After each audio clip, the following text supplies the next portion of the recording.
Almost exactly 150 years ago, a lonely monk named Gregor Mendel, working with peas, stumbled on probably the most important biological discovery of the 20th century. The idea that all biological instructions, the instructions that create our hands, our bodies, and also our minds, are carried in a kind of unit form and passed intact from one generation to the next. My book, The Gene, is the story of that idea. It is a story of ourselves. It's a story of the code that maintains and builds and repairs humans. And it's a story about the future, of a time when we can begin to intersect and change that code and thereby change our future.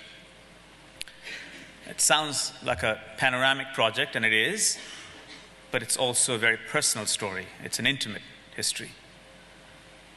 3 generations of my own family are blighted by a form of genetic mental illness.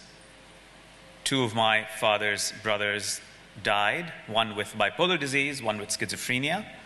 1 cousin remains institutionalized in Calcutta, his mind demolished, his future destroyed by that same genetic blight.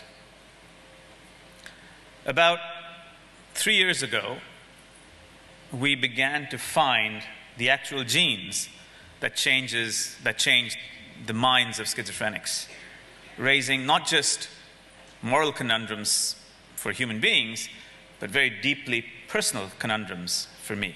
Heredity is not an abstraction for me. Would I test myself for these propensities? Would I test my daughters? What would happen if only one of them carried that mark? What would our future look like if, based on the genome, we began to diagnose children in utero before they had any illness? What would happen when we started treating those people in utero, or soon after they were born, before they had any illness? While this story about genes and heredity was cutting through my consciousness like a red line, my own scientific work was also converging on this idea of genes. As many of you know, I'm a cancer biologist.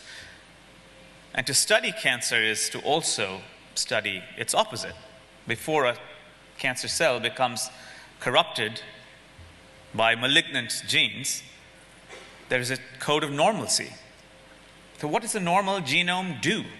How does it function? How does it ensure the astonishing diversity that each of us has as individual humans, and yet the astonishing commonality that we have as humans?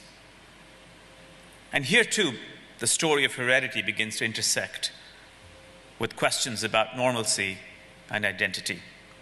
And then there's a third strand that came together for this book, and that is a strand from science. In the last 2 years, many of you might know this, in the last 2 years, we have begun to invent technologies that allow us to prospectively, intentionally, and deliberately change the genomes of humans. Now, what does this mean? This means if you imagine the human genome as an encyclopedia, all 21,000 odd genes, that encyclopedia is, of course, written in DNA in just 4 letters, A, C, T, G, G, C, T, T, A, and it specifies all of our attributes.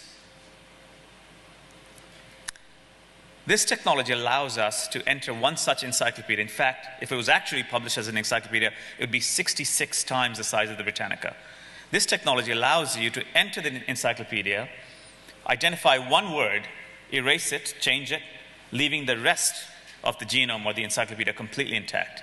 That, in turn, means that you could go into an embryo and you could change or correct just the cystic fibrosis gene, or just the Huntington's disease gene, or perhaps just the gene that caused a disease like schizophrenia or bipolar disease.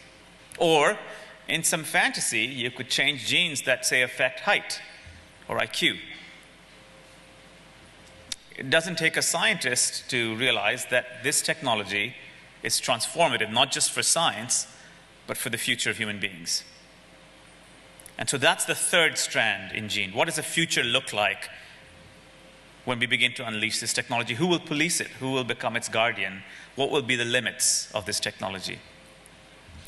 The book starts in Mendel's garden and then moves forward into the macabre excesses of Nazi eugenics, and then moves forward again into 20th century biology. The gene transforms biology, it transforms medicine, but ultimately it begins to intersect with extremely pertinent social and political questions. What is race? What is identity? What is normalcy? How do we define ourselves? What is gender? What is sexuality? How do we change? What if we could change one of these fundamental attributes of humans based on these technologies that can change or select genomes? Ultimately, the gene is the story of a scientific idea coming to life, but that idea intervening and changing a social, cultural, and political landscape. It is, as I described in the book, the birth and growth of one of the most beautiful, powerful, and most dangerous ideas that human beings have ever had. Thank you.